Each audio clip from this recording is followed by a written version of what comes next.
Bem, bom dia a todos que estão aqui nos assistindo. Estamos continuando o nosso ciclo de seminários da pós-graduação em versão remota, online, devido à pandemia que tem nos atingido em termos globais. E hoje nós temos um palestrante muito especial, renomadíssimo, que é o professor Hindenberg Ordovich da Frota.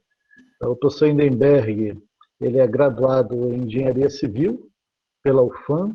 Ele tem mestrado e doutorado em Física pelo Instituto de Física de São Carlos, da USP São Carlos, e tem pós-doutorado na Universidade de Tennessee, Oak Ridge National Laboratory, nos Estados Unidos, entre 1990 e 1992. Às vezes ele não é muito reconhecido por alguns alunos, mas o professor Hindenberg ele é um pesquisador de renome internacional.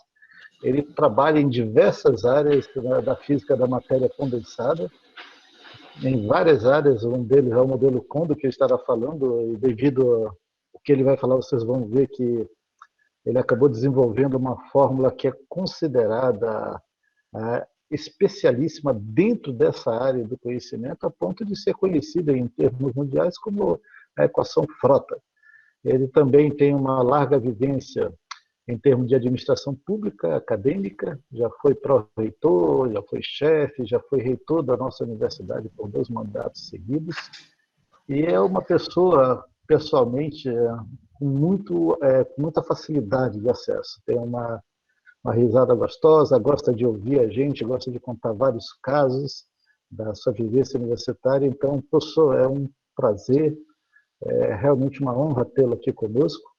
O senhor esteja à vontade, temos 50, 60 minutos de palestra. No final, será aberto para perguntas. Quem quiser deixar as perguntas no chat, pode deixar, não tem problema nenhum, depois a gente faz novamente. Então, professor, esteja muito à vontade. A todos, bom dia, sejam todos muito bem-vindos que estão já chegando agora. Então, bom dia a todos.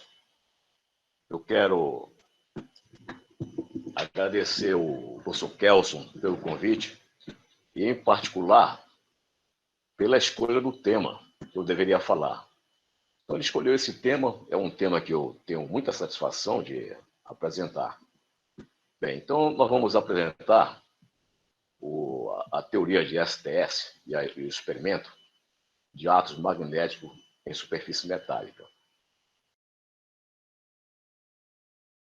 Então, eu quero agradecer ao professor Kelson pelo convite e pela escolha do tema, um tema que me agrada muito. Muito bem, então nós vamos falar da experiência de STS em átomos magnéticos em superfície metálica. Aqui eu estou representando uma superfície de um metal, e na superfície tem alguns átomos magnéticos. E aqui a ponta do microscópio. E o que se observa é uma corrente passando entre o microscópio e a superfície do metal. Essa corrente, ela depende fortemente da densidade de estado da amostra. E, no caso, quando temos impurezas magnéticas na superfície do metal, essa densidade se altera bastante, devido ao que eu vou explicar, o efeito Kondo. E foi esta densidade de estado que nós deduzimos e que atualmente é utilizado neste tipo de experimentos. Então, eu vou começar explicando os conceitos de corrente do elemento. Por quê?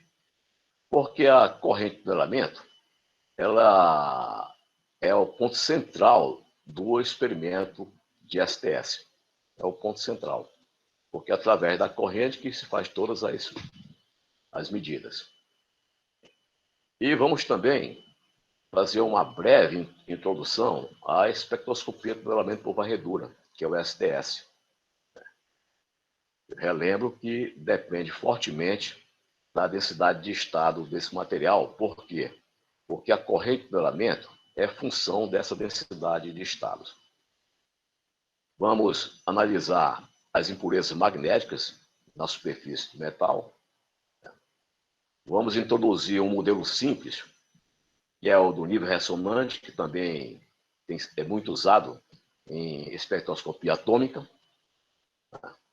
O modelo de Anderson para impurezas magnéticas, e por meio deste modelo é que nós vamos calcular a densidade de estados que vai ser utilizado no cálculo da corrente eletrônica. Vamos mostrar a forma da ressonância de Kondo devido a este efeito das impurezas na superfície do metal.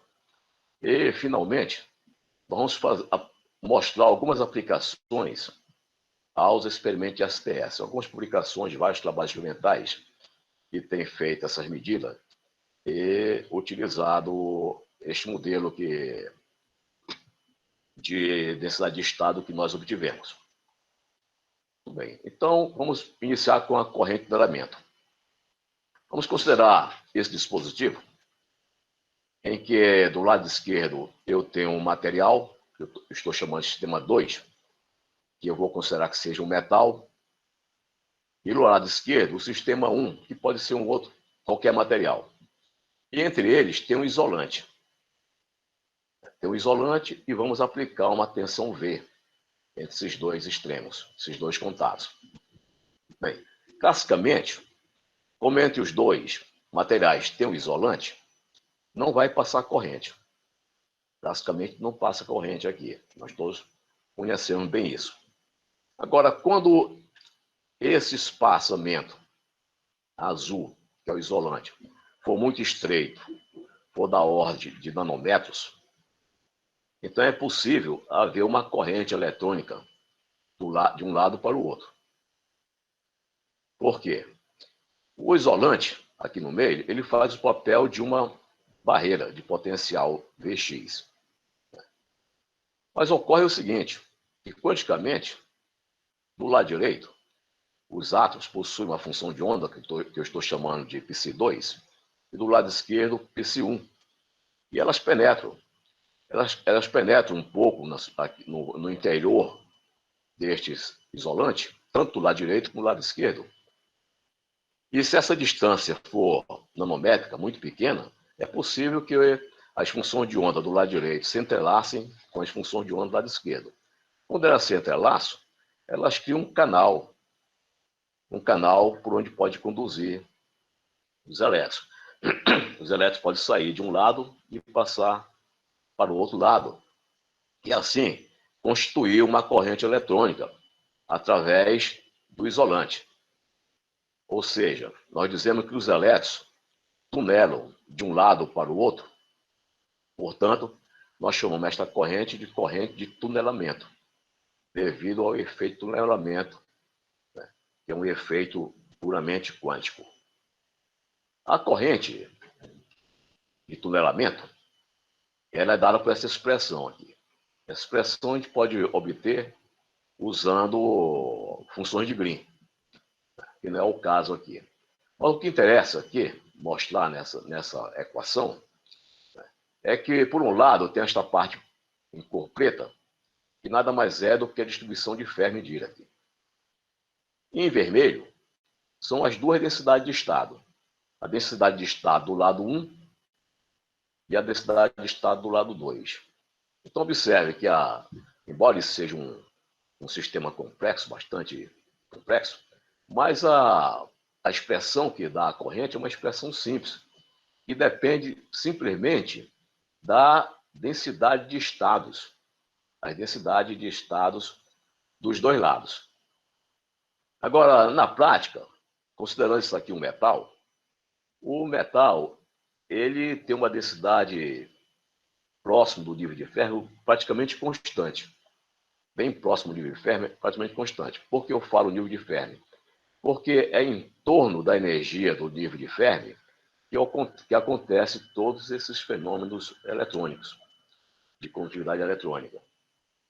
Então, próximo a este nível de Fermi, a densidade de estado do metal é praticamente constante. Então, nós podemos fazer essa aproximação e dizer que esse termo aqui, somatório desses estados Mi do lado 2, é praticamente constante.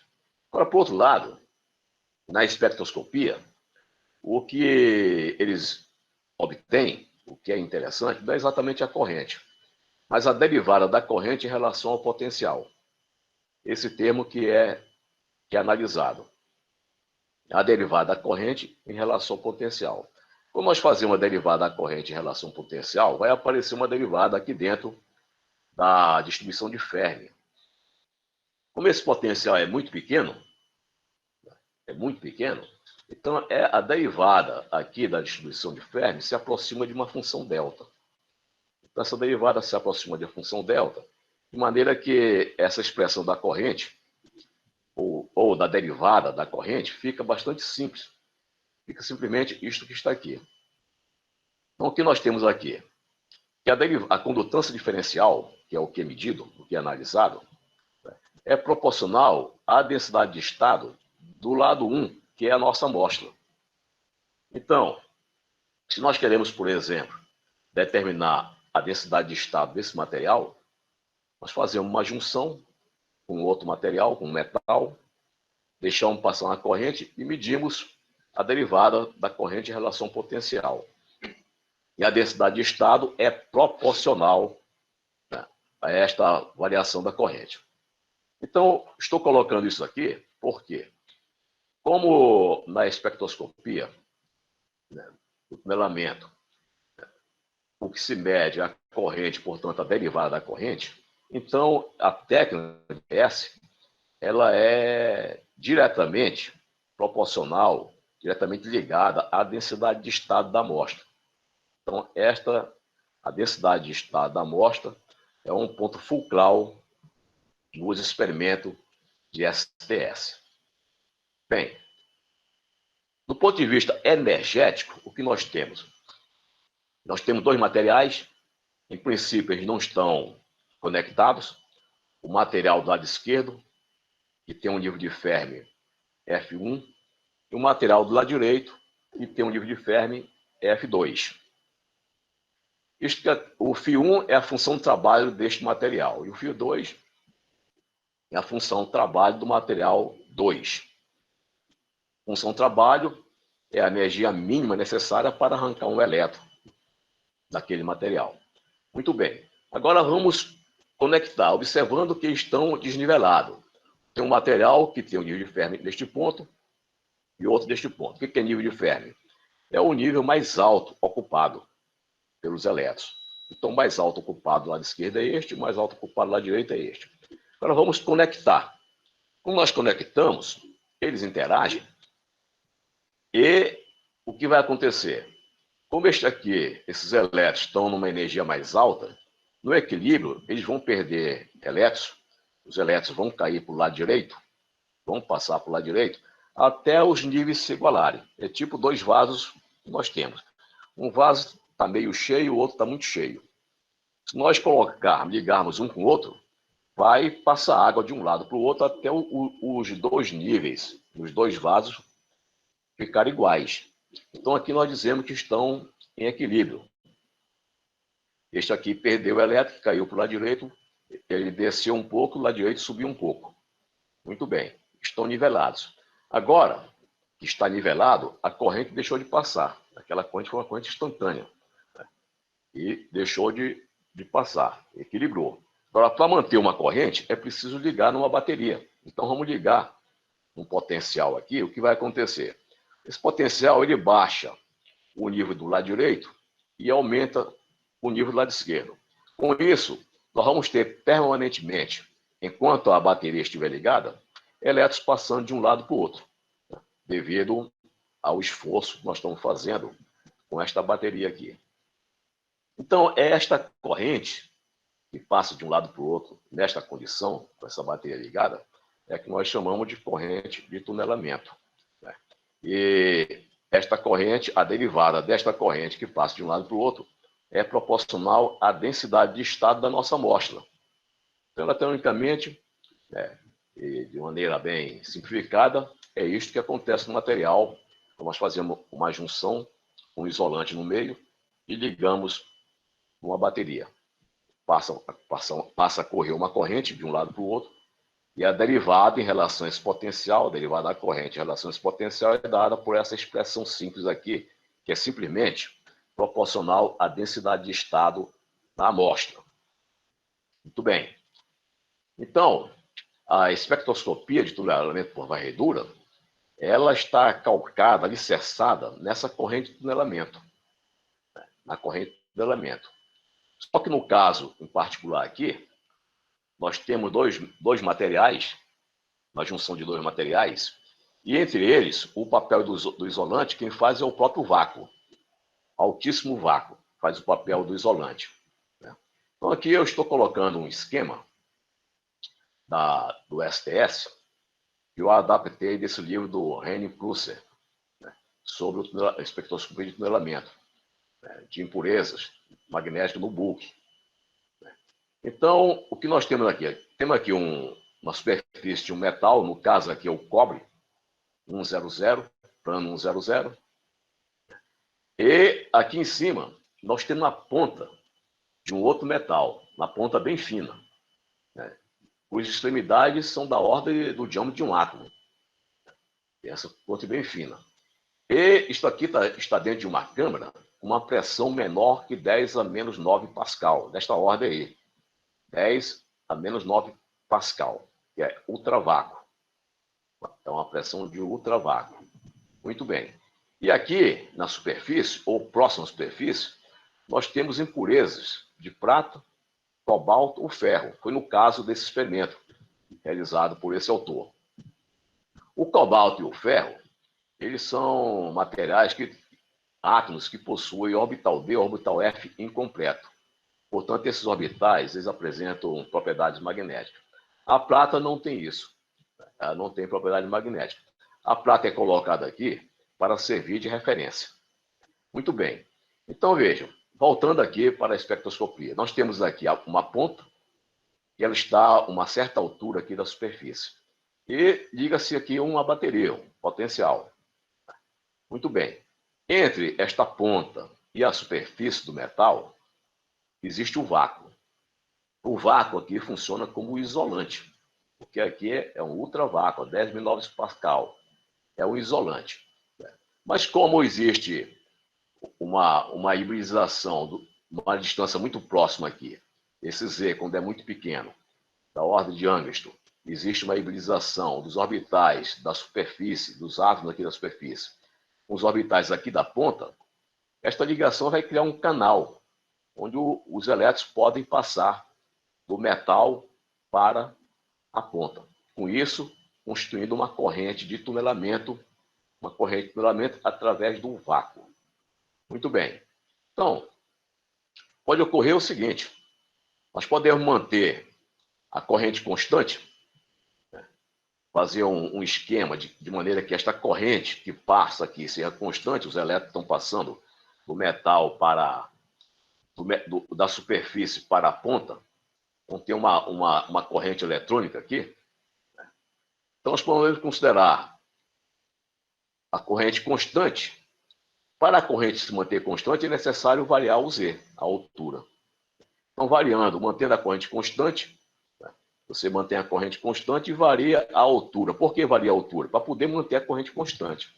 Porque dependendo do que tem nessa superfície, a corrente pode mudar. Então, em lugar de a corrente mudar, eu vou encontrar uma maneira de manter a corrente constante. Para manter a corrente constante, eu tenho que fazer essa altura variar. Quando eu faço a altura variar, automaticamente eu vou obter no plano XY a topografia da superfície. Se eu pegar esta ponta e varrer no plano, na direção X e na direção Y, nesse plano perpendicular ao vídeo, o que nós vamos ter? Na direção Z, nós vamos ter a altura de uma superfície. Então, com isso aqui, nós determinamos a topografia da superfície do material.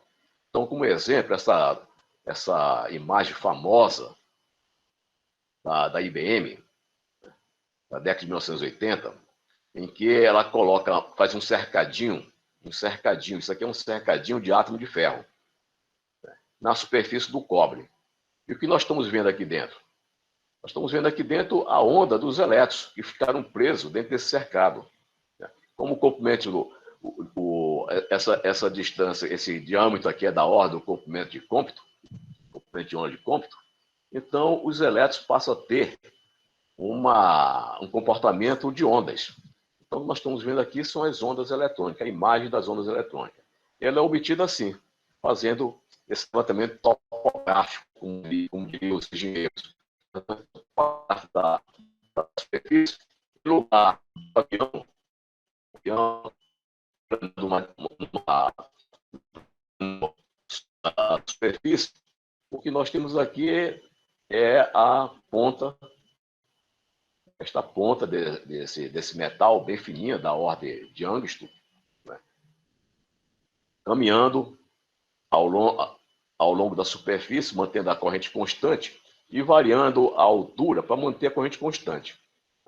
Para fixar a corrente é preciso variar essa altura. E a variação da altura é que dá toda essa forma aqui topográfica para a superfície do material.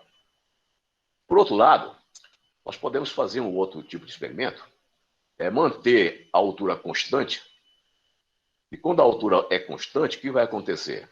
Dependendo por onde essa ponta está passando, vai aumentar ou diminuir a quantidade de elétrons que está tunelando através do vácuo. Com isso, essa corrente vai variar. Então, uma outra situação seria esta: manter a distância da ponta à superfície constante. Com isto, dependendo por onde está passando, vai haver maior ou menor interação entre a ponta e a superfície, e vai haver maior ou menor quantidade de elétrons atravessando de um lado para o outro. Com isso, a corrente varia. E nós obtemos este gráfico dessa forma assim. Um gráfico em que a corrente varia com a posição, tanto na posição X como na posição Y. Nós podemos também fixar uma posição, por exemplo, parar, vamos supor, parar esta ponta em cima deste átomo vermelho aqui. Parar, deixar parado e variar o potencial. E variar o potencial e obter o espectro da corrente neste ponto, variando o potencial. Então, nós teríamos um gráfico, corrente versus potencial. E derivando da corrente, nós teríamos a condutância variacional em relação à variação do potencial. Muito bem. Então, quando se trata de átomos magnéticos, quando esses átomos são magnéticos, existe um comportamento bem diferente do que uma superfície normal. Estou apresentando este gráfico aqui, esta figura, que eu tirei deste livro do Henning Prosser, que, por sua vez, ele copiou, com autorização, deste trabalho aqui, do grupo do Chromium, Mark Chromium. Esse aqui é o primeira medida, é a primeira medida do STS, né, de uma impureza magnética na superfície de um metal. Então, o metal, no caso desse trabalho, é o ouro. Por isso, essa cor dourada aqui. É o ouro. E na superfície do ouro foi colocado o cobalto. O cobalto que tem orbitais D ou F incompleto. Então, esta linha que aparece aqui em cima, né, é um experimento sem o cobalto, só a superfície do ouro. Só a superfície do ouro, então a variação é muito pequena ao longo da superfície. A variação de quem? Derivada da corrente em relação à voltagem. Que nós chamamos de condutância diferencial. Muito bem. Agora, quando coloca o ouro, quando coloca o cobalto, este átomo vermelho é um átomo de cobalto. Quando a ponta passa em cima do átomo de cobalto, esta figura de baixo aqui, o que acontece? Existe uma variação muito grande da derivada da corrente. Existe uma variação muito grande da derivada da corrente. Então, esta variação que aparece aqui, que não aparece na curva de cima, é devido à densidade de estado do cobalto. Densidade de estado do cobalto, que por sua vez alterou a densidade de estado da superfície do ouro e fez com que houvesse uma mudança expressiva no espectro da corrente diferencial. Muito bem. Então, é este aspecto aqui que nós vamos analisar, né? O aspecto da corrente de tunelamento, esta corrente de tunelamento que eu estou mostrando aqui, né, produzida pela experiência de STS, de átomos magnéticos, que é o vermelho, sobre uma superfície de um metal não magnético, que no caso aqui é o ouro. Esse problema é um problema esse problema de impurezas magnéticas em metal é um problema muito antigo. Ele é da década de 1934, foi o primeiro trabalho publicado em 1934, onde foi medido a resistência de alguns materiais com impurezas magnéticas. Então, as impurezas magnéticas de metal, né, tiveram seu estudo iniciado na década de 1930. Este aqui é um trabalho de 1934, que foi o primeiro trabalho, né, onde se apresentou a medida da resistência do material em função da temperatura. Isto aqui é a resistência do ouro entre 1 e 5 kelvins.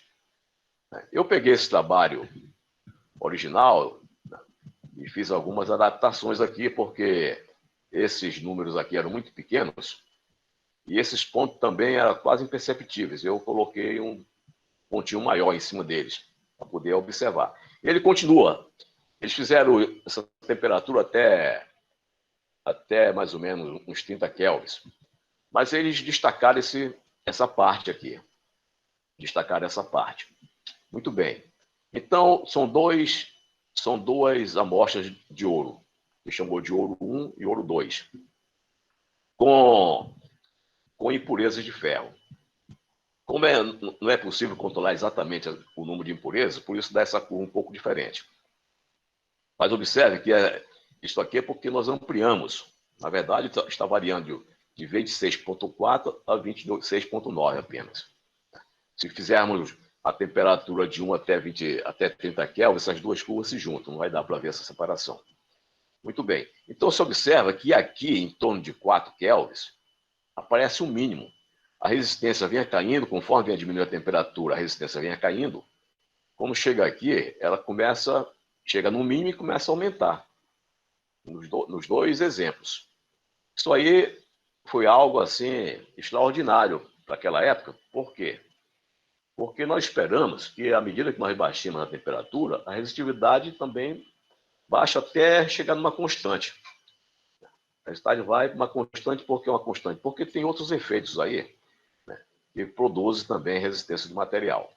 Então, o que eles observaram, esses autores observaram, é que a famosa regra de Maxent não era aplicável aqui nesse caso.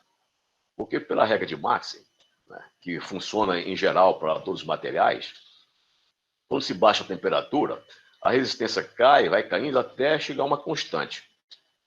Então, em relação apenas ao efeito da temperatura, a resistência tem esse comportamento aqui. A resistividade tem esse comportamento.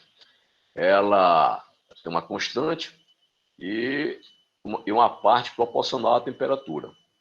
Tem uma parte que é reta e depois vem para uma constante. Mas tem outros efeitos, né?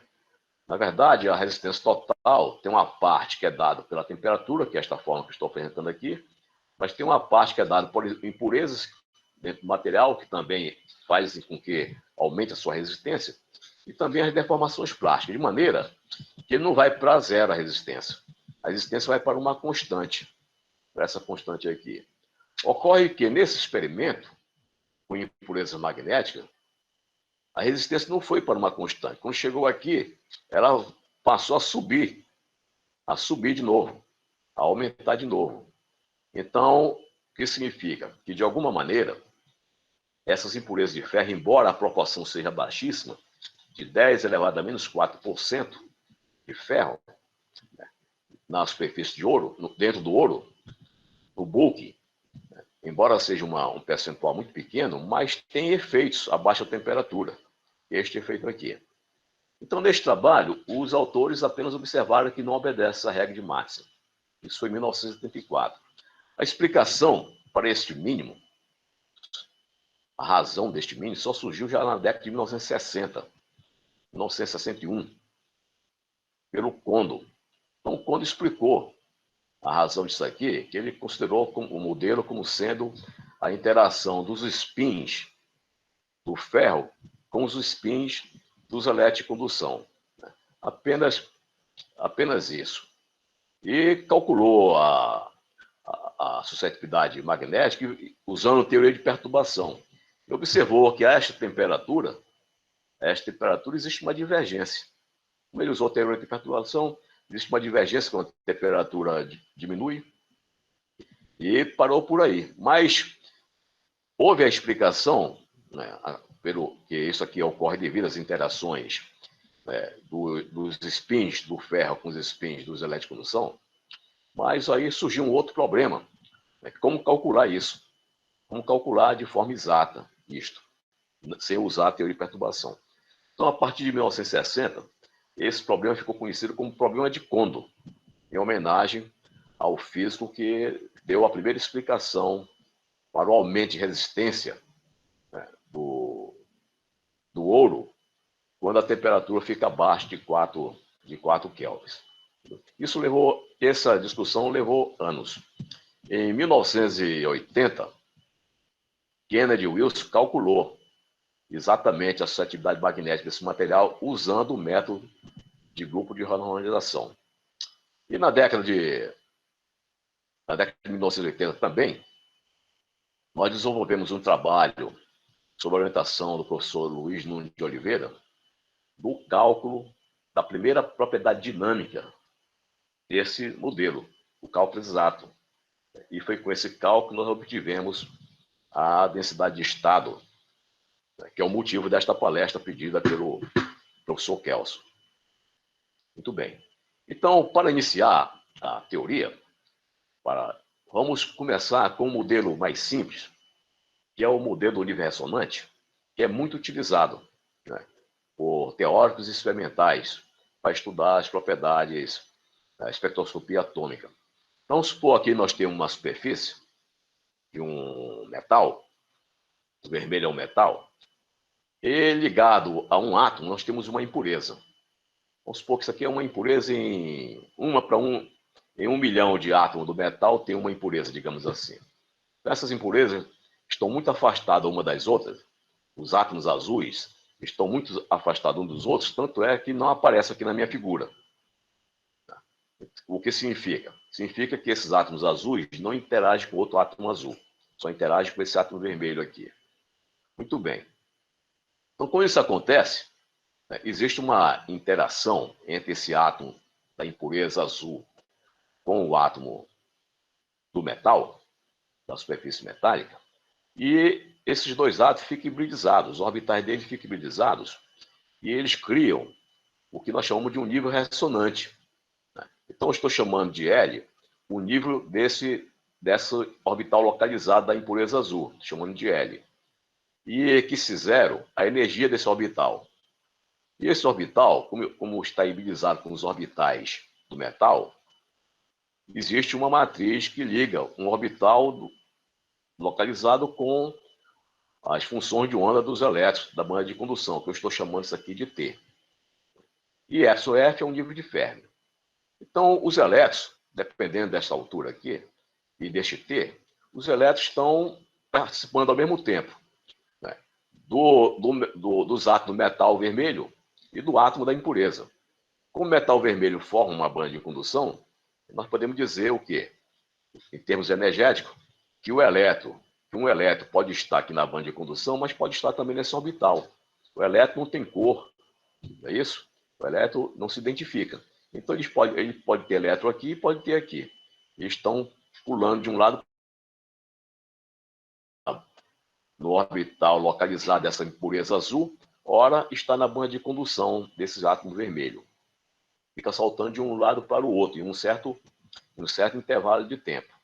Muito bem, esse modelo, então nós podemos representar por uma banda de condução, a energia cinética dos elétrons de condução, podemos representar também pela energia desse orbital localizado, e mais, né, a energia correspondente à hibridização do orbital com os elétrons de condução. Então nós teríamos este modelo aqui, onde eu tenho o hamiltoniano.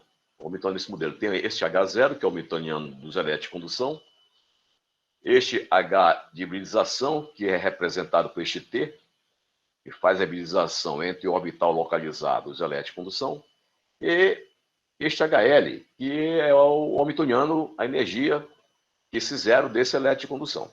Vou agora apresentar aqui uma fórmula, uma expressão, apenas para contextualizar, mas nós não vamos utilizá-la, né? Que é como nós escrevemos este hamiltoniano em termos de criação de partículas eletrônicas aqui, criação ou destruição de partículas eletrônicas.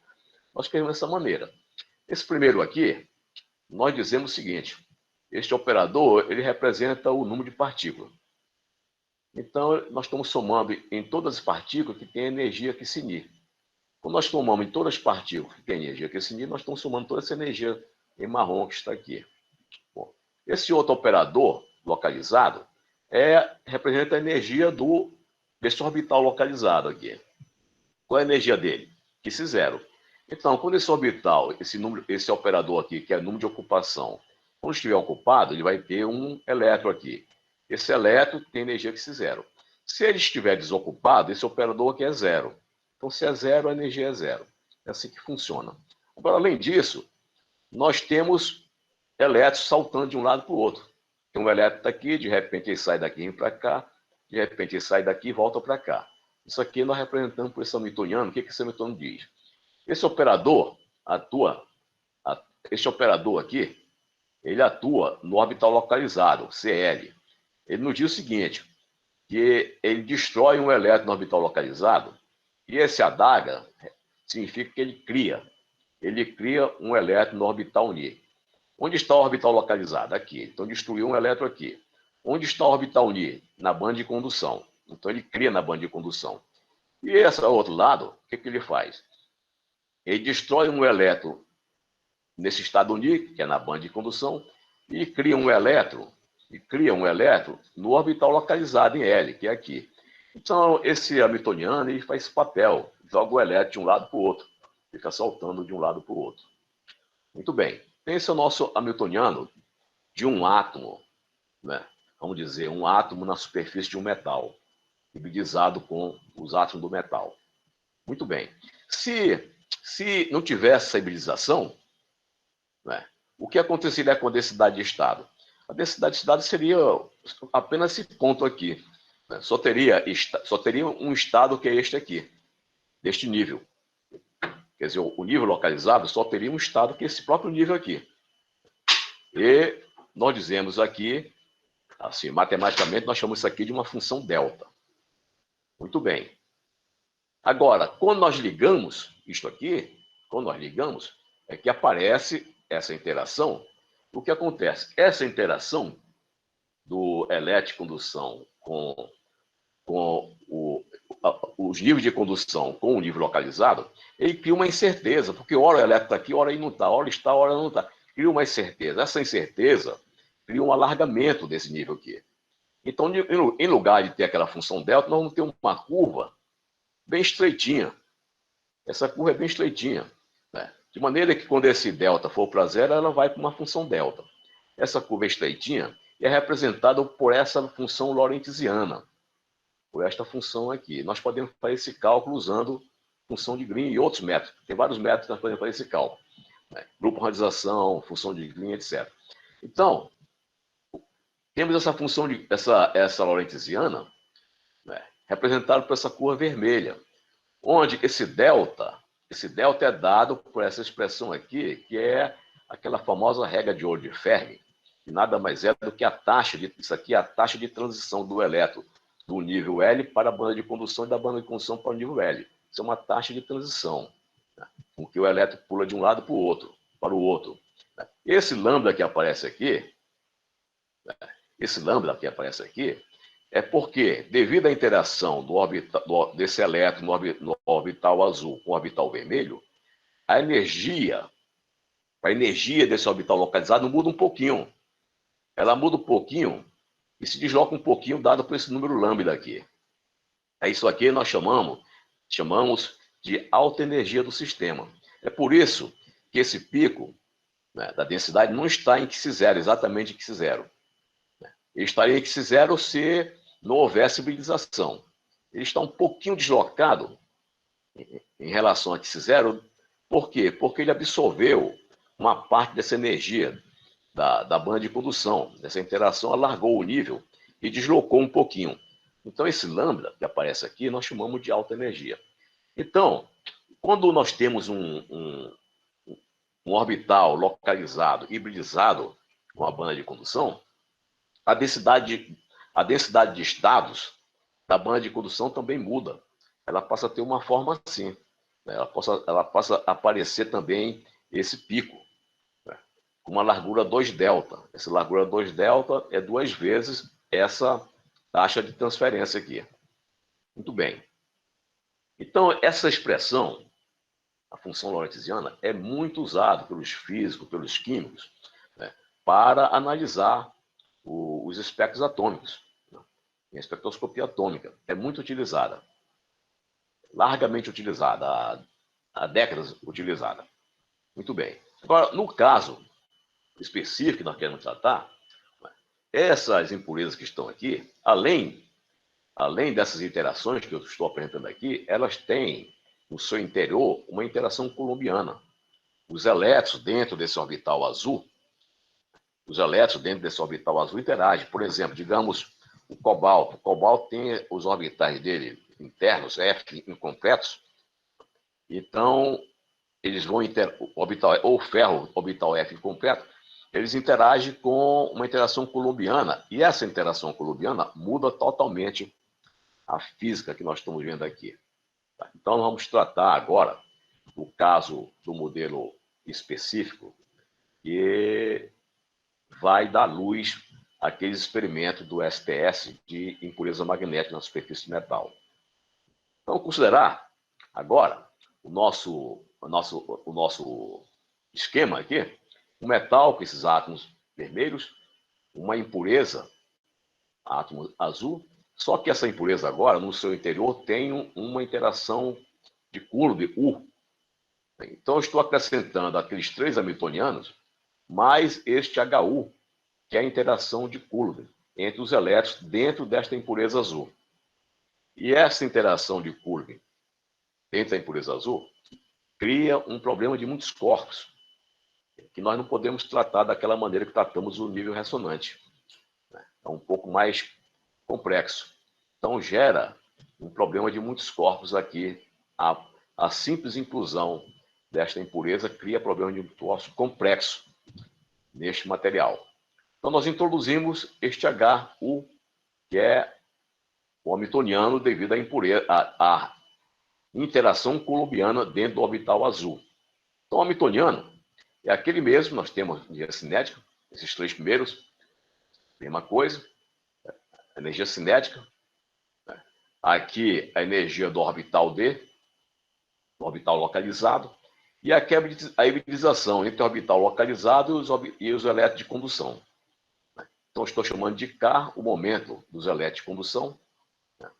E D da improfundeza, da impureza. Esse D é de deep, de profundo em inglês. Né? Então, é um orbital profundo que nós temos aqui, localizado.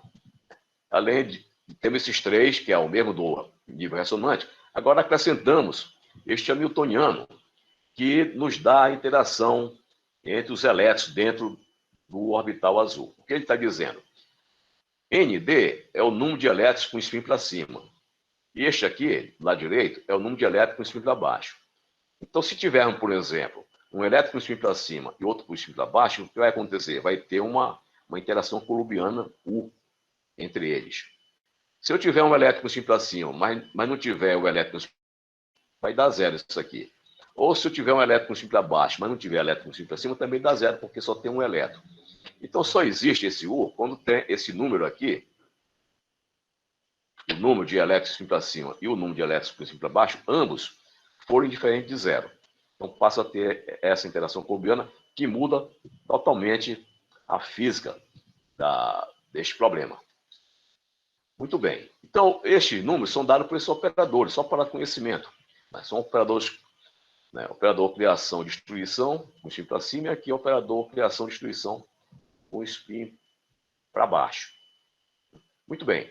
Nós desenvolvemos, ao longo do nosso trabalho, nós desenvolvemos o cálculo para este modelo da densidade de estado, né, para esse tipo de interação que hoje é utilizada no experimento de STS.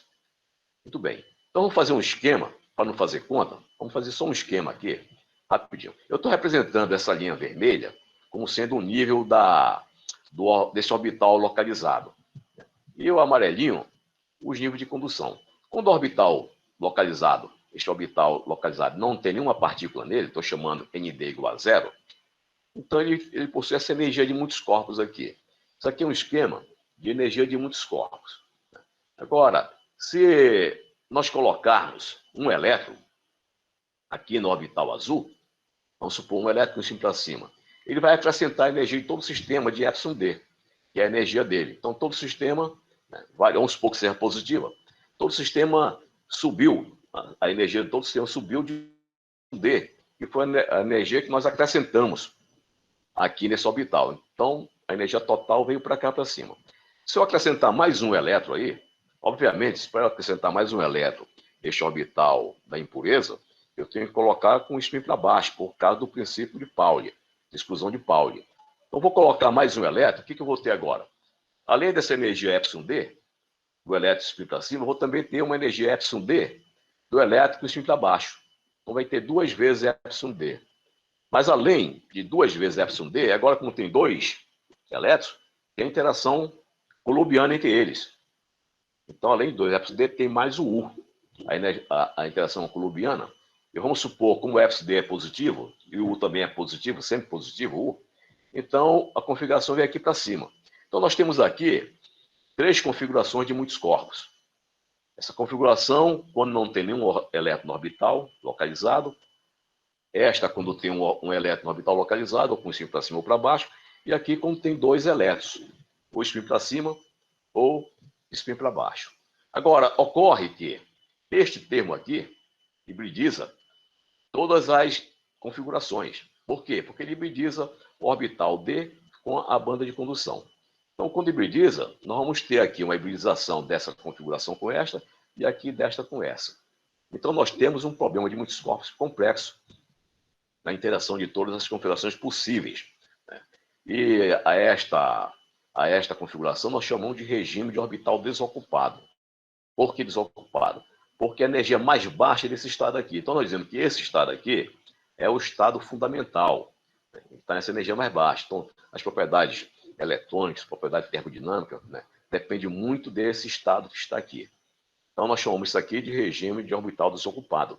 Mas esse εd, ele pode ser negativo, ele pode diminuir, depende da situação onde está esse átomo aqui, em que meio ele está, esse εd pode ser negativo, né?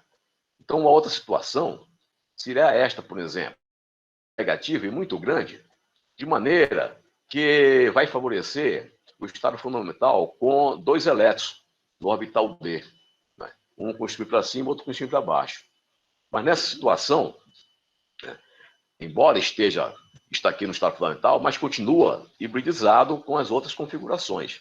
Continua misturado com as configurações. Então, aqui nós chamamos de regime de orbital duplamente ocupado. Uma outra situação é esta, que é muito interessante, e que me apaixonou pelo modelo foi justamente essa situação aqui, que nós chamamos de valência flutuante. Então, o que é valência flutuante? Essas duas configurações, com um elétron para cima, só apenas um elétron aqui, e esta aqui com 2 elétrons, e ambas com energia bem baixa, negativa, né, elas estão hibridizadas. Então, o sistema, na verdade, de muitos corpos, é uma combinação dessas duas configurações aqui. Quando essa diferença de energia daqui para cá for muito pequena, essa configuração está fortemente hibridizada. Quando ela está fortemente hibridizada, nós não podemos dizer que o orbital tem 2 elétrons ou tem 1.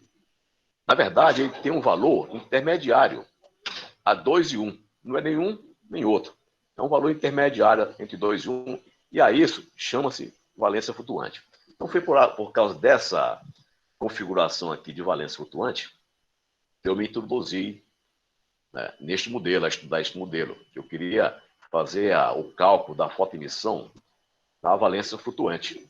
Na fotoemissão da valência flutuante, nós vamos detectar 2 picos. Um pico nesta configuração e outro pico nesta. Se nós fizermos um outro tipo de experimento, por exemplo, um Mossbauer não vai ver os dois picos, ele vai ver um valor intermediário entre um pico e outro. Isso tem a ver com o tempo característico dos experimentos. Muito bem. Então, ainda temos uma configuração tipo esta, de orbital singelamente ocupado, onde só tem um elétron. Um dos elétrons está numa energia muito alta. Então, aqui no caso, o epsilon é negativo, ele está lá embaixo. Se colocar mais um elétron, esses dois, mas como o U é positivo e muito grande, vai levar a configuração lá para cima e fica apenas um elétron aqui. Então, aparentemente, quando nós olhamos para isso, né, aparentemente, se fosse fazer a espectroscopia desse nível, vai aparecer simplesmente um pico nessa energia epsilon D. Ocorre que, nesse caso aqui, e tem esse elétron sozinho, o que nós temos? Este orbital, nessa situação, ele fica magnético. E como ele está magnético, além dessa interação que está aqui, como ele é magnético, os elétrons de condução vão interagir magneticamente com ele e vão brindar a magnetização deste elétron aqui. Então, os elétrons de condução vão ser chupados para esse entorno e vão formar um estado de muitos corpos singleto de spin zero. Então, os elétrons de condução, eles matam, né? Eles eliminam, eles brindam esse momento magnético do elétron do orbital D. Quando isso ocorre, tem uma nova ressonância aí. Além da hibridização, tem uma nova hibridização agora, que ocorre lá embaixo, que é o que nós chamamos de ressonância de...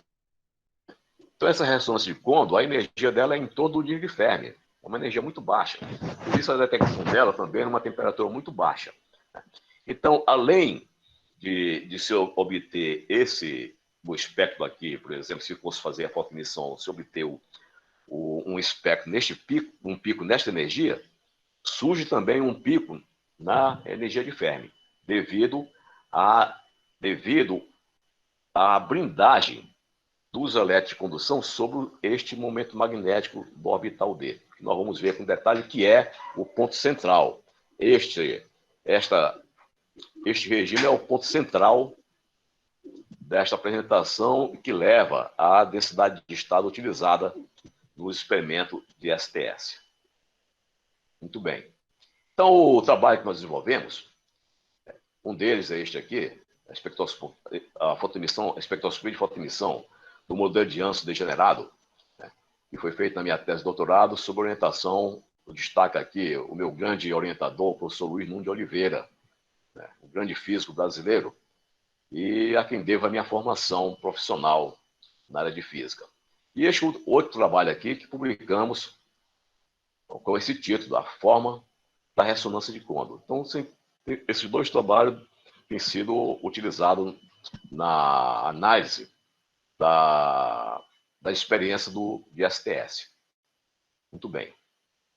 Então, nós calculamos a densidade de estado para esse tipo de modelo por meio da espectroscopia de fotoemissão de raio-x. Fizemos o cálculo da espectroscopia de fotoemissão de raio-x e utilizamos o método de gluconalização. Muito bem, como nós temos um metal comum normal, as condições normais dele, nós temos o seguinte, aqui tem até essa parte, até o nível de Fermi está cheio, e a densidade de estado é dada por essa curva aqui, que é nada mais do que uma função proporcional à raiz quadrada da energia. Tem essa forma. Então, a densidade de estado é proporcional à raiz quadrada da energia de excitação. Né? E εF é o nível de Fermi. Ela é lisa, uma curva lisa como essa que está aqui. Agora, vamos introduzir a impureza magnética. Quando nós introduzimos aquela impureza magnética, está aqui, o elétron, só com o nível ocupado só com o elétron está aqui embaixo, portanto, esse nível está magnetizado, né? E supondo que essa diferença de energia entre essa configuração e esta aqui, né, seja muito maior do que esta taxa de hibridização, que eu estou chamando de gama, né? Então, quando isso ocorre, existe a blindagem dos elétrons existe a blindagem desse elétron localizado pelos elétrons de condução.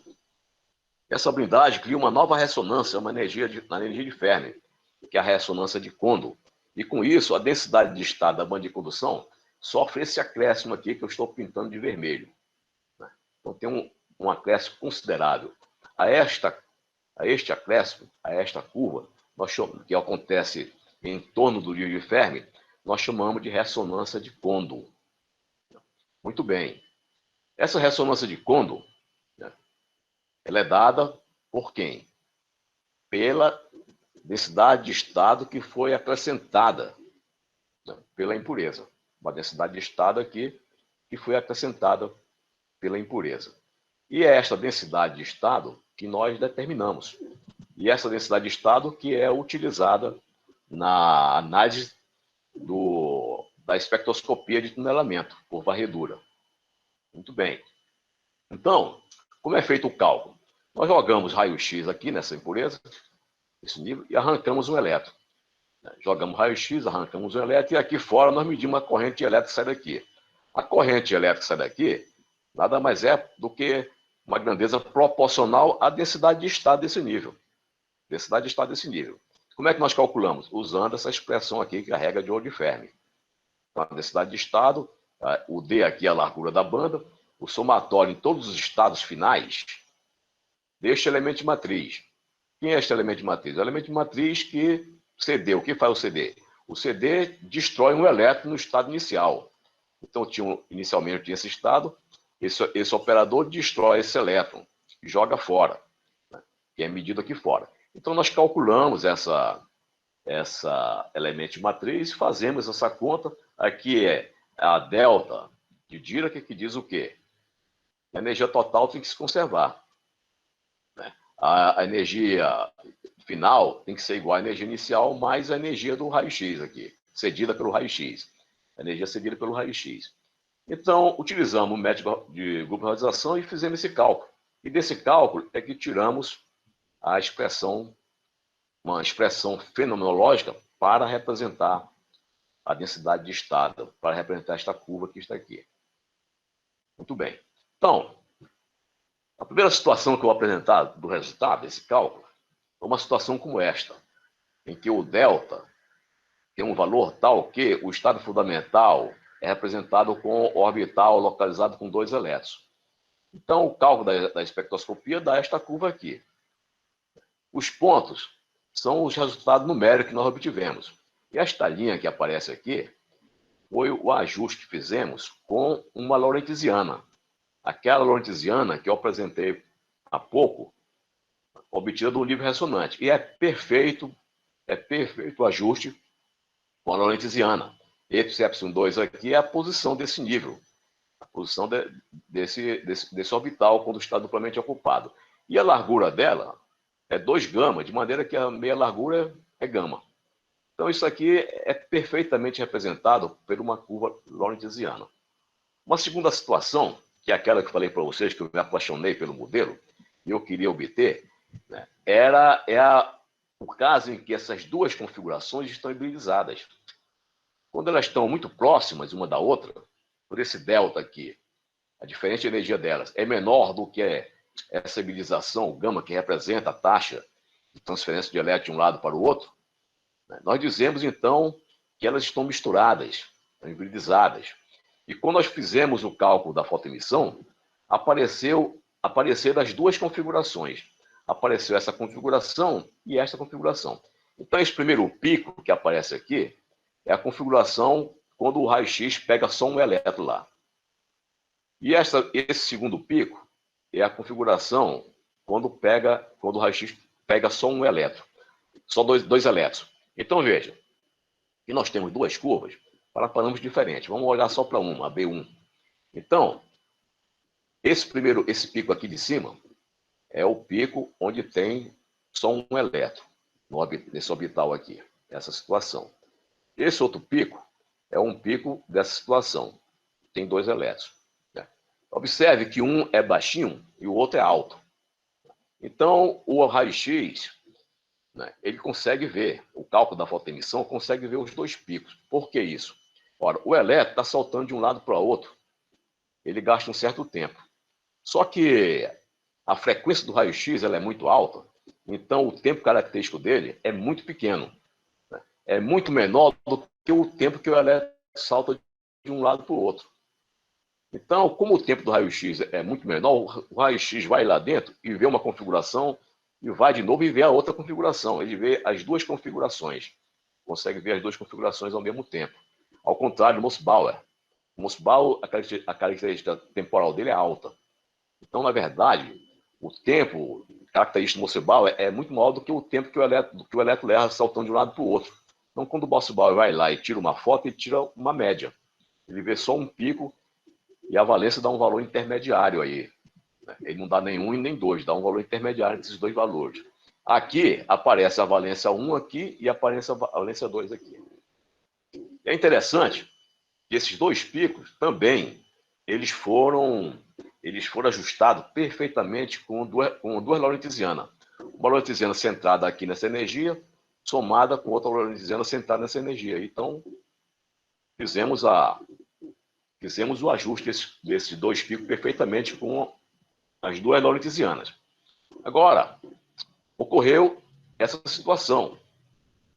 A situação em que tem só um elétron aqui. Como tem só um elétron aqui, pode-se esperar de se observar só esse pico aqui. Só tem um elétron, se observa só esse pico. E não esse. Ok.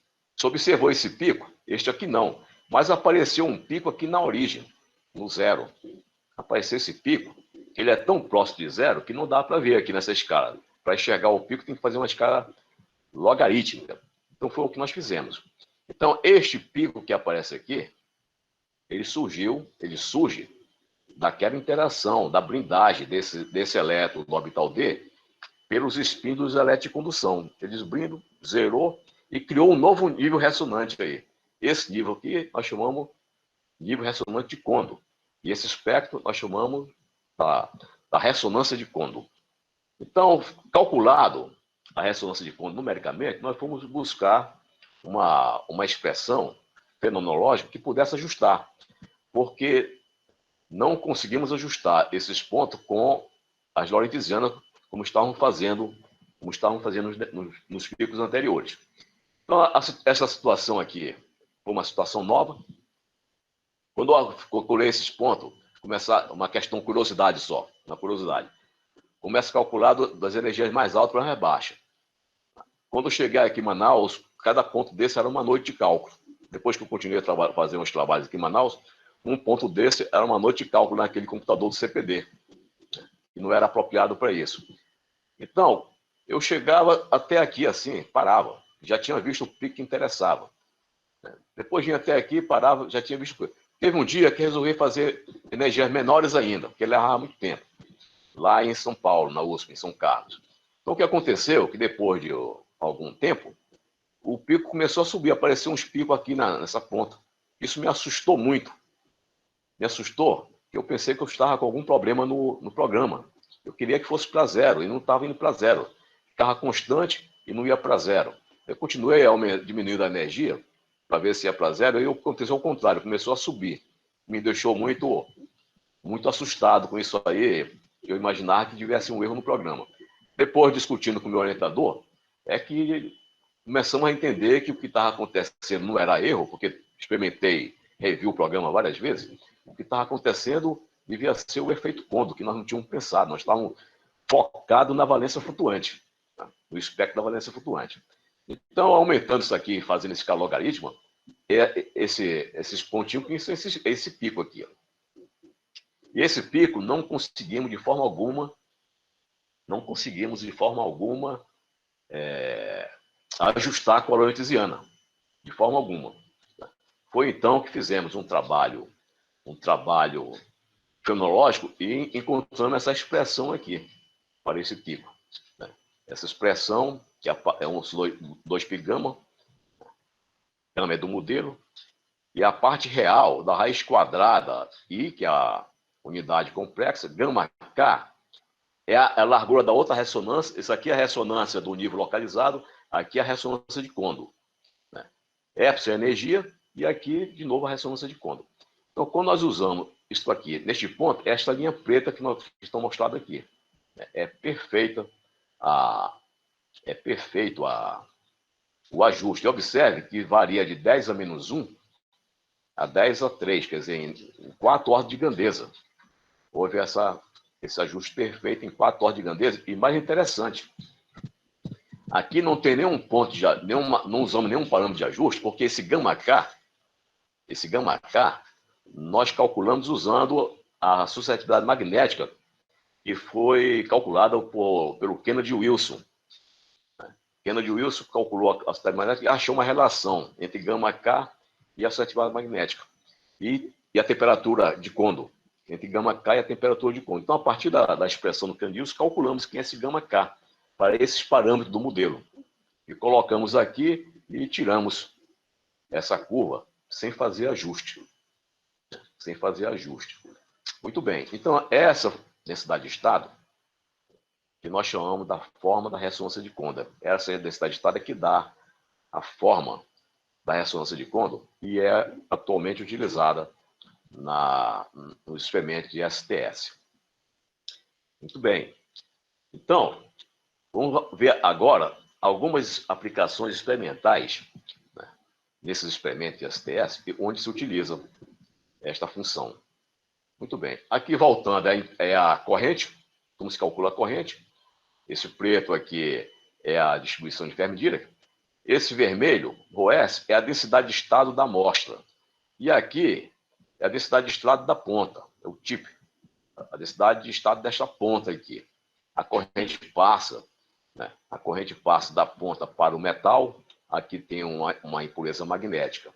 E nós já vimos que devido, como isto aqui é uma distribuição de Fermi, isso aqui, essa parte aqui toda em preto, nós podemos considerar como uma constante, que é deste metal, que é da ponta, o metal da ponta, que está aqui, vamos considerar como sendo constante, o metal da ponta. E como nos interessa, nesses experimentos STS, a derivada da corrente em relação à voltagem, ela é proporcional a esta densidade de estado da amostra. Muito bem. E essa densidade de estado da amostra é que na literatura estão denominando de função frota.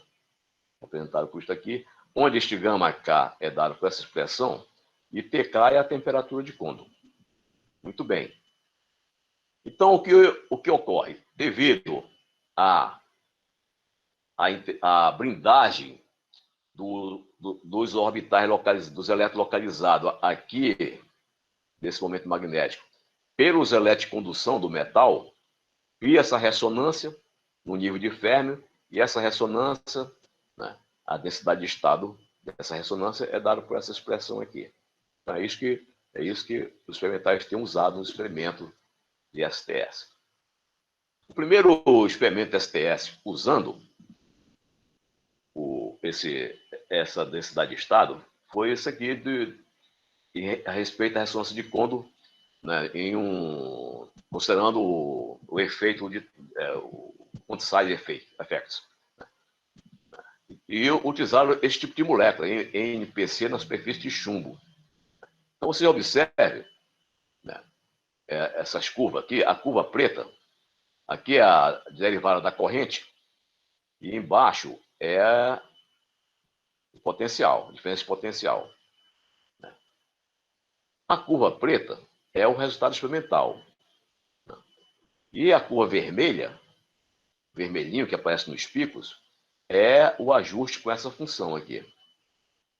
Esse 11 ml é porque eles estão considerando 11 monocamadas de material, aqui 12 monocamadas, 13 monocamadas, 15 monocamadas, etc. Né? Desse material aqui, do chumbo. Aqui tem 11 monocamadas de chumbo, onde tem essas impurezas, essa molécula de fetocianina sobre ela. Né? E o vermelho, a cor vermelha, é o ajuste usando essa função. Então veja a perfeição. Por que esses experimentais usaram? Porque eles não conseguiram, segundo eles relatam este artigo, eles não conseguiram ajustar de forma alguma com a lorentziana. Não conseguiram ajustar com a lorentziana. Daí recorreram a esta função, descobriram esta função aqui. E ao descobrir esta função, experimentaram e funcionou perfeitamente. Muito bem. Um trabalho mais assim forte a esse respeito foi desses alemães que publicaram no Nature Physics em que fazem uma análise, né, de impurezas de cobalto e ferro na superfície de cobre.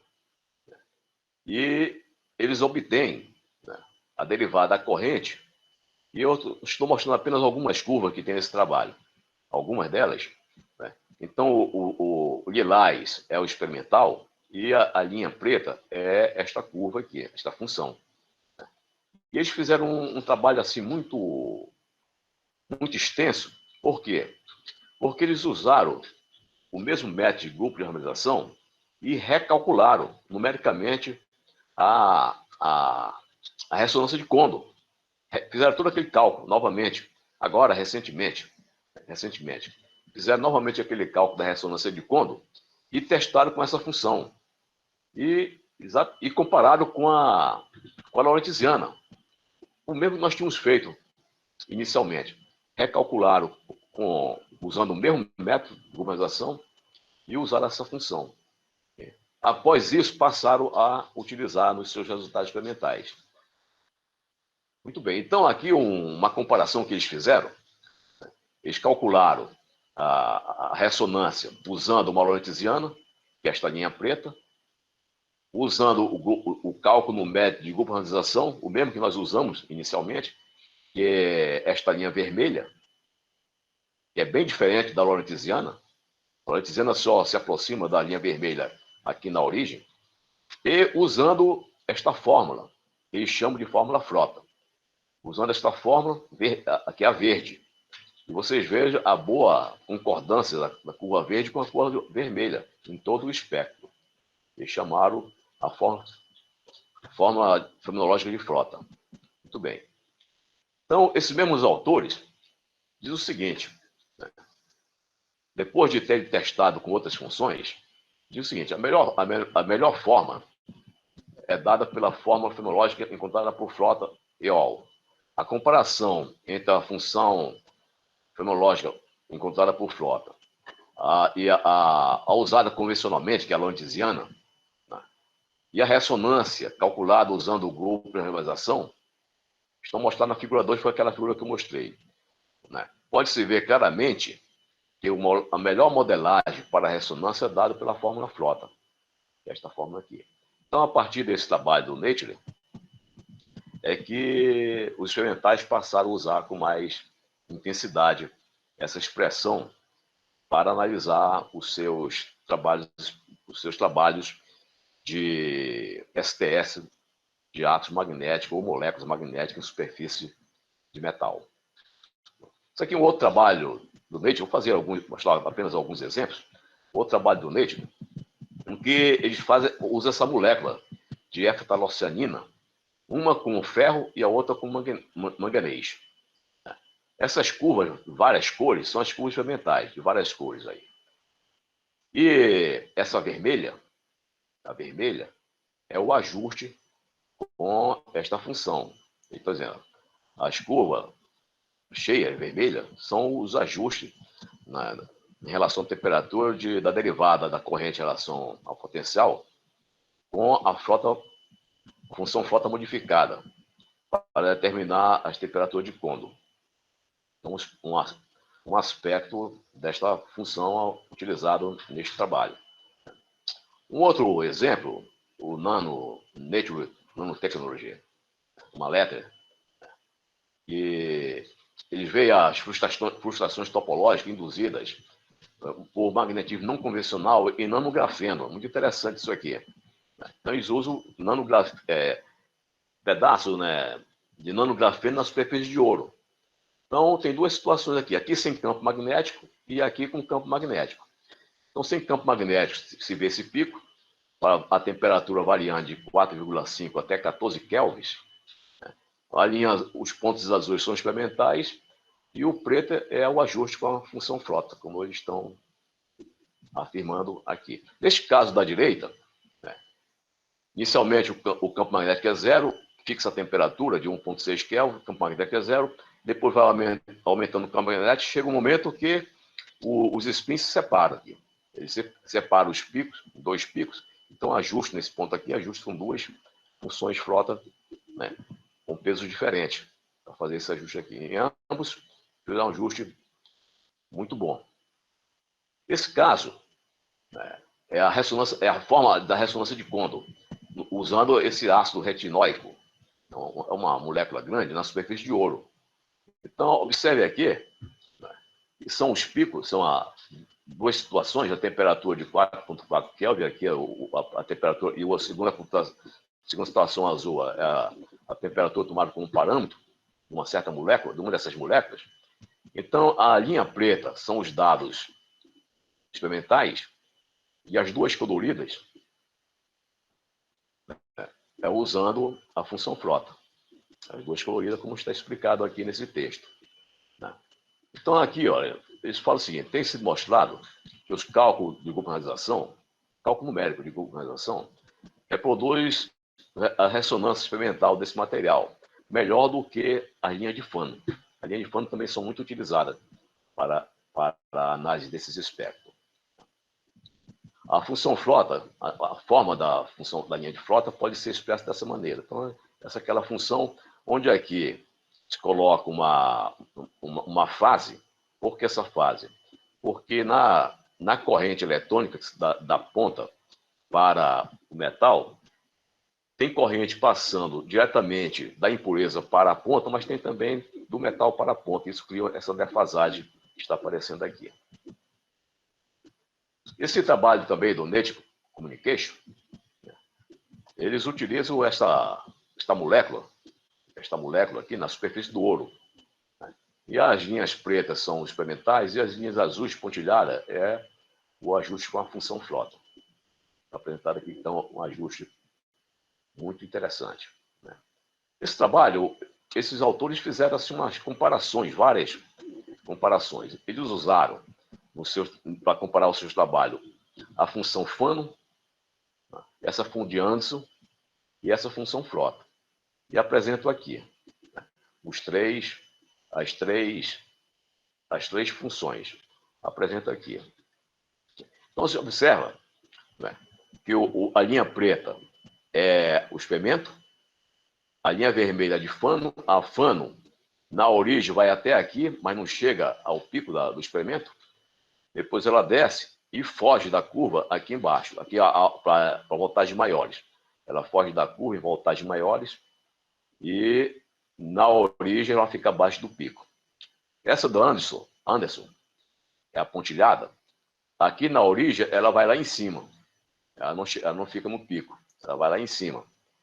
E fora, para voltagens maiores, ela sai da curva. E a linha verde é a frota. Observe que a frota, no pico, ela coincide com o pico, e ela segue a curva totalmente, até a alta voltagem. Ela segue a curva até a alta voltagem. Então, esses autores fizeram essa revisão, né, para concluir que, para os trabalhos deles, a melhor função seria esta função frota, para ajustar os seus resultados. Muito bem. Então, eles concluem o seguinte: portanto, o ajuste do nosso espectro com o modelo frota que dá o melhor ajuste em todas as formas de linhas, né, experimentais, entre todas aquelas empregadas na literatura. Né? E a densidade de estado de muitos corpos é representada por esta função, aquela função que eu já mostrei para vocês. Muito bem. Então, ele mostra com detalhes, né, aqui os seus gráficos. Essas linhas coloridas são os gráficos experimentais, né, e a linha laranjada é usando esta função. Mostra o espectro muito bom. E com isso, eles tiraram, né, com esse ajuste, eles tiram quem é o gama de Kondo, quem é esse gama em função da temperatura. Eles ajustaram daqui e tiraram o valor da largura da ressonância de Kondo em função da temperatura que é dada para essa expressão aqui. Muito bem. Ontem à noite já, não sei por que eu resolvi dar mais uma olhada, e saiu esse artigo, há uns 3 dias atrás, né? Os defeitos topológicos, magnetismo, induzido por magnetismo e nanografeno. Então, resolvi colocar aqui também. Isso já foi ontem à noite, em cima da hora. Né? Onde eles pegam o grafeno, né, e vê o efeito topológico. A linha vermelha é o experimento e a linha preta é o ajuste com a função frota, usando a função frota. Muito bem. Então, esses são os resultados interessantes, experimentais, mas tem também, na Universidade Livre de Berlim, a Universidade de Berlim tem um programa que é computacional, que é utilizado para fazer ajustes desses espectros do STS, né? da imagem de varredura do STS. E ele dispõe gratuitamente. Né? E esse programa, né, ele usa duas funções, né, para fazer o ajuste das curvas que saem dos equipamentos. É uma função de fano e a outra função é a função frota, que eles utilizam nesse software da Universidade Livre de Berlim, que está à disposição para todos gratuitamente. Tá? E aqui eu digo o seguinte, tá? Dentro do programa, ele diz o seguinte: ressonância frota. Cita esse artigo, que foi de 1992, diz o seguinte: por exemplo, tal ressonância ocorre em processos de interface, tais como os efeitos Kondo, né, e no STS, Scanning Tuning Espectroscopia. Observação. Geralmente, o melhor ajuste se dá. Geralmente, um melhor ajuste se dá do que nas formas de fano. Então, ele sugere que a função frota dá um ajuste melhor do que a outra função que eles usam também no programa, que é a função fano. A função frota eles dão dessa maneira, e eles estão colocando aqui o tema para poder ajustar, que tem o background. Como tem um background, tem que tirar o background, tem um Y0 aqui, tem um M aqui, uma constante, e aqui é a parte imaginária desta função, que é a função frota. E essa fase entra por aquela razão que eu falei, que além de passar a corrente da impureza para a ponta do metal, também passa a corrente da superfície direta para a ponta e cria essa defasagem que eu apresento aqui. Bem, então, para concluir, né, já estamos longe do tempo, para concluir, eu vou apresentar aqui o sumário deste livro aqui, né, do Henry Tozer, que eu usei umas duas figuras daqui. Né? Então, ele diz o seguinte: ó, a fórmula fenológica contada por Frota representa o melhor modelo da ressonância de Kondo e, portanto, da condutância diferencial. Enquanto a discrepância de ambos os modelos, desse e do fano, dificilmente pode ser observado para um espectro simples, porque a diferença é ali na origem e lá nos extremos, na voltagem grande, a diferença pode claramente ser vista analisando a fase, o deslocamento de fase. Os experimentos apresentam um valor da ordem de π/2 para o deslocamento de fase, enquanto que a lorentziana, na aproximação lorentziana, a ressonância de Kondo sempre apresenta uma fase π.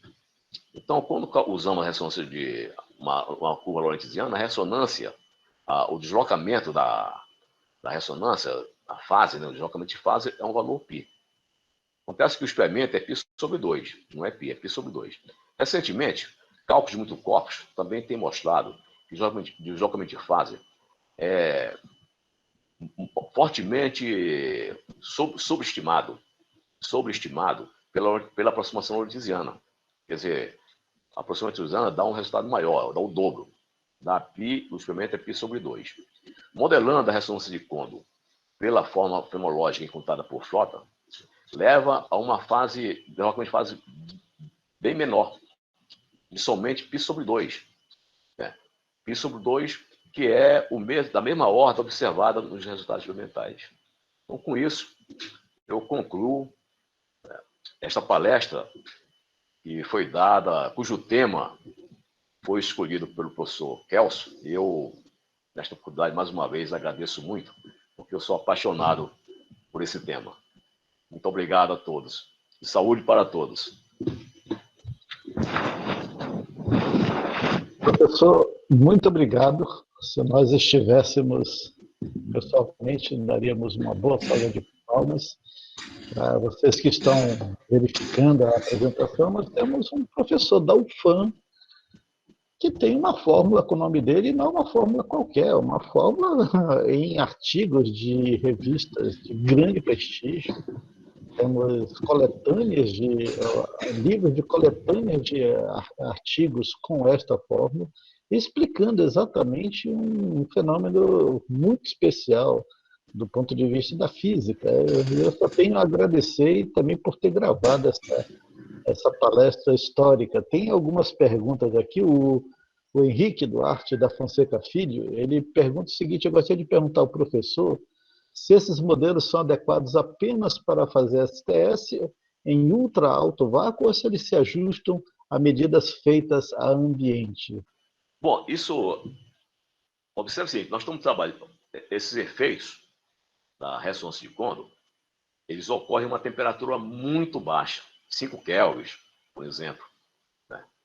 E então qualquer perturbação durante a medida destrói a ressonância de Kondo. Destrói. Então é preciso fazer a baixa temperatura, baixíssima temperatura, e ultravácuo da ordem de 10 a menos 11. Além disso, os equipamentos têm que estar muito bem isolados mecanicamente, porque qualquer vibração, por menor que seja, também destrói a ressonância de Kondo. Então tem que estar bem isolado para ter isso. Então, em ambiente normal, não é possível porque nós não estamos em temperatura e pressões adequadas para fazer o experimento. Só a baixa temperatura e altíssimo vácuo, da ordem de 10 a menos 9, 10 a menos 9 Pascal. O professor Duarte, o Henrique Duarte, disse que tem mais 2 perguntas. Opa. Você pode fazer?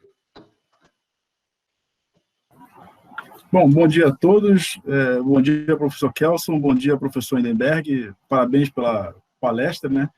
E, de certa forma, fazia um tempo que eu esperava o senhor falar um pouquinho mesmo, fazer uma palestra sobre esse seu modelo, que a gente já tinha conversado na sua sala pouco a respeito, né, sobre isso. E eu me perguntei eu fiz essa pergunta, eu já sabia mais ou menos que o senhor ia falar por esse caminho, né? Porque a questão é que nós temos aquele AFM lá na física, e ele também tem o STM, e a gente pode fazer espectroscopia nele, só que ele só trabalha no ar, né? Ele não faz nada em ultra alto vácuo. E como o senhor mostrou, todos os seus experimentos, todas as ideias são a baixíssimas temperaturas, e se o consegue em criostatos, né, que trabalham com hélio e nitrogênio líquido. Então, realmente é impossível fazer ou tentar trabalhar em cima disso, né?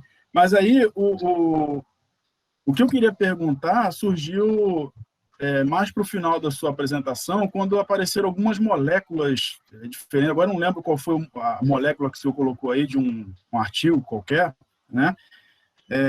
Sobre uma superfície. Tudo bem, a gente trabalha geralmente com ouro, porque o ouro, nós conhecemos já a função trabalho, já é bem estabelecido, isso facilita bastante. Acho que foi o ácido retinóico, viu? Oi? Acho que ele colocou o retinóico e depois a fitaluceminas. Eram 2 artigos. Isso, esse aí. Exatamente. Então, a minha pergunta cairia o seguinte: como a gente está trabalhando em ultra alto vácuo, como eles...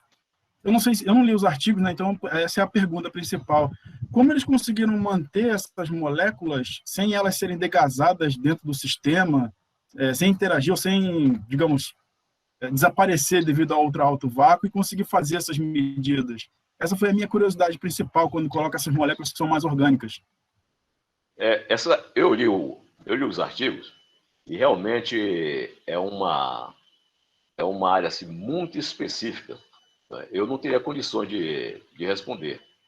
Os detalhes, eles fazem vários experimentos, uma sequência de experimentos até chegar a essa situação. Uma sequência de experiências diferentes, de métodos diferentes, com vários métodos, uma série de métodos que eles fazem, até chegar nessa situação ideal. Entendi. Não é só uma técnica usada, são várias técnicas que usam, vão refinando até chegar aí. Até chegar ali. Entendi. Muito complexo, né? Entendi. Bom, aí a última pergunta também é uma curiosidade. Como eles trabalharam com essas moléculas que o professor Kelson citou, né, eu não vou conseguir citar novamente, eu queria lhe perguntar se já tem algum trabalho, se já apareceram alguns trabalhos usando essa sua função, mas de alguma maneira trabalhando com esses polímeros condutores. Aí cai na mesma situação, né? Porque se você coloca um polímero, também é um material que pode degasar em ultra alto vácuo, etc. e tal, mas a gente tem polímeros como a pane, né, polianilina, ou poma, derivados delas, que são condutores. Né? Existe a possibilidade, já existe alguma coisa teórica ou experimental usando esses polímeros sobre uma superfície controlada como o ouro, por exemplo, o grafeno, alguma coisa que seja conhecida como função-trabalho? Já existe. E também tem pedaços de grafeno também em superfície de ouro, de cobre. Já existe. Entendi. Tá bom, eram essas perguntas que eu queria fazer. Eu quero agradecer ao Henrique, porque nós conversamos bastante sobre isso aí. A minha ignorância experimental é terrível. Então eu procurei o Henrique achando que poderíamos fazer isso aqui no nosso laboratório. Mas, felizmente, tem uma distância muito grande. Esse vácuo aí é um gap muito grande para nós ainda. Demais. Muito alto. Obrigado, professor. Obrigado, Henrique. Obrigado, Henrique. Alguém tem mais alguma pergunta? A Dorian também está escrevendo aqui, professor. Está dizendo o seguinte, uma curiosidade também, nos experimentos mencionados ao longo da apresentação, com aquele com amostras de ouro e o de fotoemissão com raio-x, qualquer metal pode ser considerado uma impureza magnética ou existe algum requisito mínimo? Essa é uma pergunta interessante. Não. É o seguinte, a impureza magnética tem que ser um daqueles elementos de transição, ou terra rara. Tem que ter o orbital D ou orbital F desocupado. Né? Então, quando nós temos o samário, ele tem um orbital F que não é totalmente ocupado. Né? Então, esse elétron do samário está lá dentro e está protegido. Está protegido e fica magnetizado. Então, mas o que acontece? Tem uma situação, vamos para o samário, tem uma situação que esse orbital localizado ele pode se hibridizar com os orbitais de condução, orbitais da banda de condução. Como? Se nós pressionarmos ele, fizer uma pressão alta no samário, vai modificando lá as posições da rede atômica, e vai chegar uma hora que os orbitais se hibridizam e os elétrons do orbital F passam para o bando de condução. Quando isso ocorre, o samário muda de cor também. Ele é preto e vira a cor de ouro. Então, as impurezas que são utilizadas tem que ser os elementos de transição ou terras raras. Agora, a superfície tem que ser metal. Por que tem que ser metal? Porque tem que ter os elétrons de condução. O metal mais usado é o ouro. O ouro e o cobre são os mais usados por causa da questão de pureza. A questão de pureza. Mas tem que ter um metal. Esse metal não pode ser magnético. Tem que ser um metal não magnético. Agora, a impureza é que tem que ser magnética. Por isso tem que ser um elemento de transição ou terra rara. Mais alguma pergunta?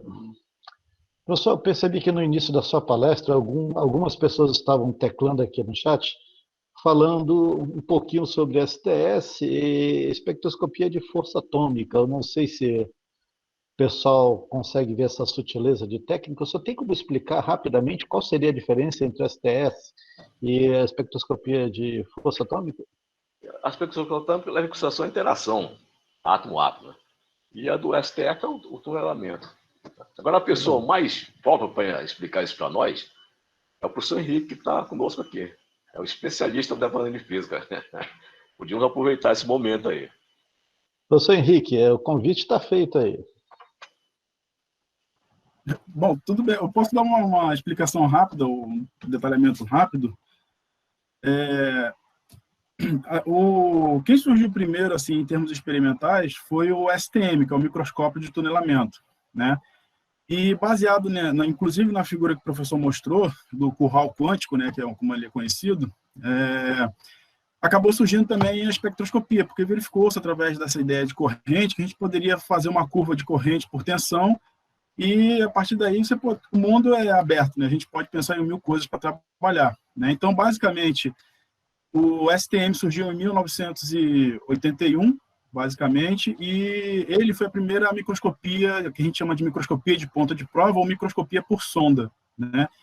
E ele usa uma ponta metálica, geralmente é tungstênio, né? E ele tem que interagir com amostras que sejam ou metálicas ou semicondutoras, né? Devido a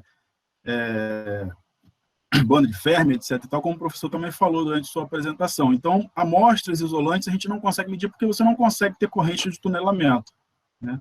Então, basicamente, isso seria um STM e a partir daí a gente tem a espectroscopia, né? O STS. A outra, que seria o AFM, ou microscopia de força atômica, ele surgiu como um derivado do STM e o primeiro equipamento comercial surgiu em 1986, né? Mais ou menos a mesma turma que bolou o STM está junto no AFM. E o AFM ele já usa um princípio um pouquinho diferente, ele também utiliza uma sonda ou uma ponta para interagir com a superfície, mas aí já não é por corrente de tunelamento, e sim por forças atômicas. Então, nesse caso, você tem uma sonda muito afiada que interage com a superfície no modo mais simples, seria o que nós chamamos de modo contato, né?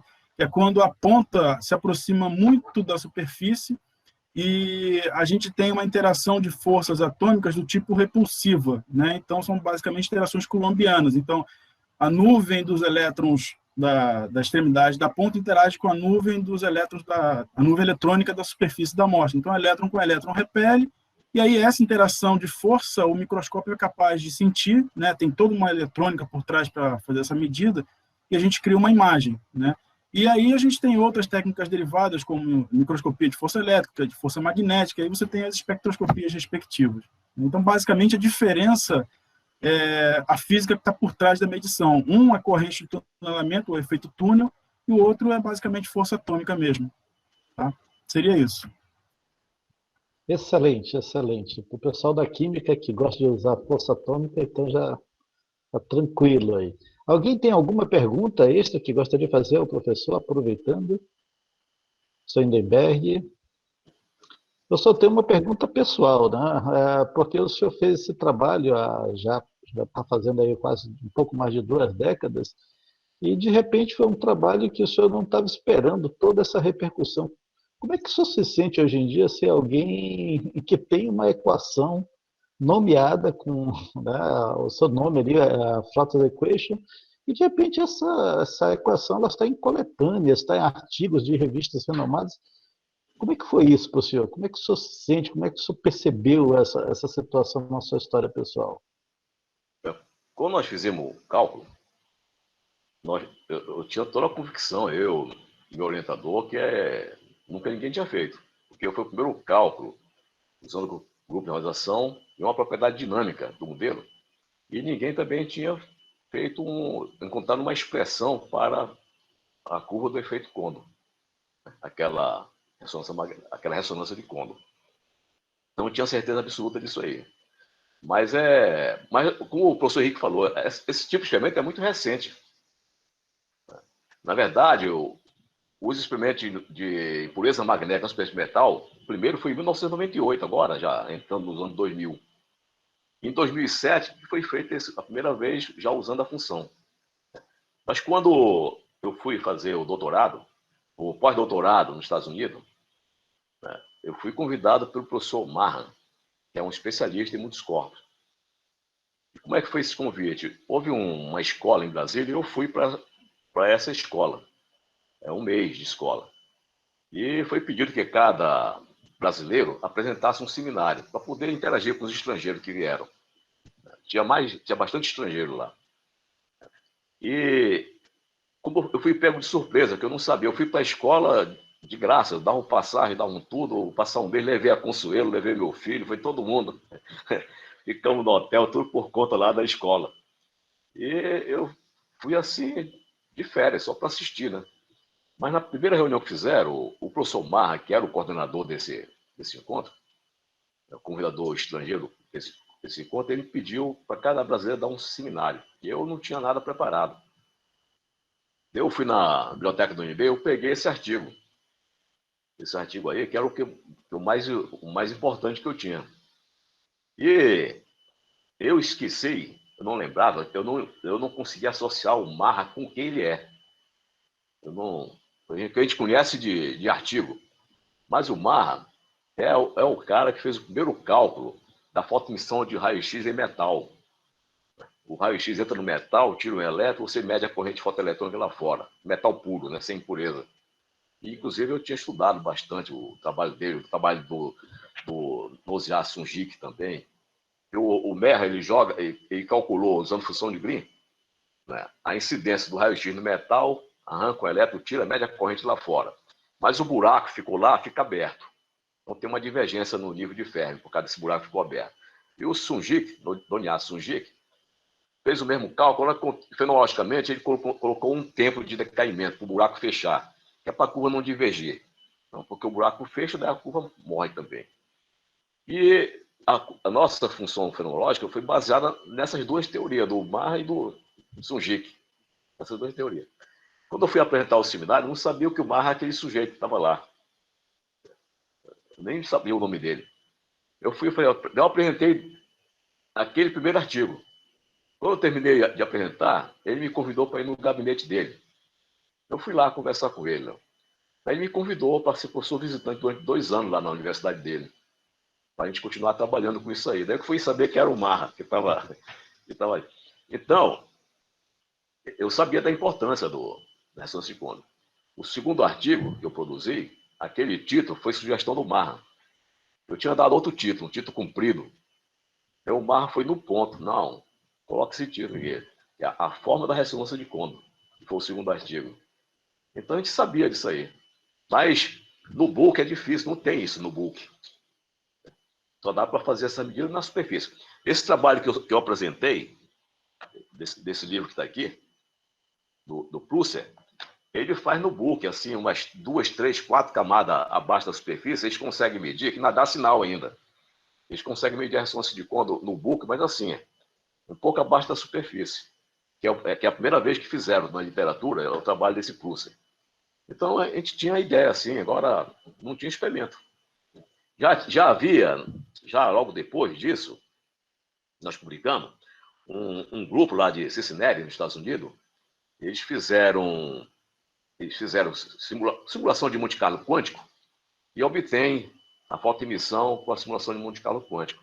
E eles ajustam o resultado, vamos dizer, teórico experimental dele, a simulação teórica, eles ajustaram com essa função naquele tempo. Então, teoricamente, já tinha outras pessoas que usavam para ajustar o seu resultado numérico. Mas experimental foi só já depois que começaram a fazer experimentos de superfície.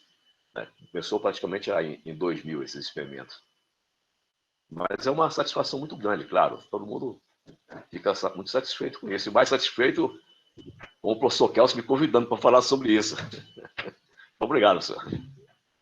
Eu que agradeço. Professor, já tem essa fórmula implementada em alguns programas de matéria condensada, de química teórica, física teórica? O senhor sabe disso? Não conheço. Eu conheço a espectroscopia do SDS. Ok. Gente, é isso. Se alguém tiver mais uma pergunta, pode ser uma pergunta técnica, pode ser uma pergunta pessoal, específica. Eu estou chamando essa atenção porque, para mim, é uma palestra histórica, é bom que está gravada, e isso vai ficar para os anais aí. Se alguém tiver dúvida, se alguém tiver curiosidade, procurem o professor Hindenberg, lá no Departamento de Física, ele tem todo o prazer em conversar sobre isso. Se alguém tiver interesse em pesquisar alguma coisa relacionada, esse professor com certeza está ali aberto, e se ele não puder, ele vai indicar alguém também. E é muito legal ouvir essa história com outros detalhes, além dos que ele contou aqui. Eu fico assim, muito satisfeito, muito orgulhoso de termos na nossa universidade pessoas nesse nível, em termos de pesquisa científica. Meus queridos, eu quero agradecer em nome do programa de pós-graduação em Química pela presença de todos, em especial ao professor Hindenberg, que aceitou esse convite. Já era para ter acontecido antes, mas com a pandemia não aconteceu. Professor, mais uma vez, muito obrigado. A todos, eu agradeço a participação e vamos nos ver nas próximas palestras. Até mais. Tchau. Até mais.